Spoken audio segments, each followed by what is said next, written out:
Muzaffarabad bureau chief Ziauddin Gilani chairman Muzaffarabad city development foundation Zahid Amin advocate نے کہا ہے کہ نئی ترقیاتی میزانیہ میں اس بار بھی کیپٹل ڈیولپمنٹ پیکج کو بلڈوز کر دیا گیا۔ انوار سرکار نے زلزلہ سے متاثرہ بنیادی شہری انفراسٹرکچر کو 100% نظر انداز کر دیا۔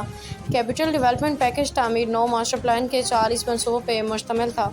حکومت کا دارالحکومت کی روزمرہ کی شہری زندگی کے مسائل حل کرنے کا کوئی ارادہ یا منصوبہ نہیں ہے۔ موجود چہلہ پل کو خدا نخواستہ نقصان پہنچنے کی صورت میں تمام تر ذمہ داری وزیر خزانہ پہ عائد ہوگی۔ انہوں نے کہا کہ 10 سال سے جاری اڈوبہ تریڑی واٹر سپلائی اسکیم پہ حالیہ 4 سالوں کے دوران 1% پیش رفت نہیں ہو سکی ہے۔ انہوں نے کہا کہ خدا نخواستہ مواقع میں بڑا تعطل ہو جانے کی صورت میں دارالحکومت پانی کی بوند بوند کو ترس جائے گا۔ انہوں نے کہا کہ انوار سرکار نے ایک بار پھر سی ایم ایچ کے ٹراما سینٹر اور 200 بستروں کو نظر انداز کر دیا۔ انہوں نے کہا کہ لوہار گلی لینڈ سلائڈنگ کے تحفظ والے منصوبے اس بار بھی بجٹ کا حصہ نہیں۔ انہوں نے کہا کہ ایم پی اے، پی ایم ایل این اور پی پی کے اراکین اسمبلی نے مظفرآباد دشمن بجٹ کو منظور کروا کے ظلم عظیم کیا ہے۔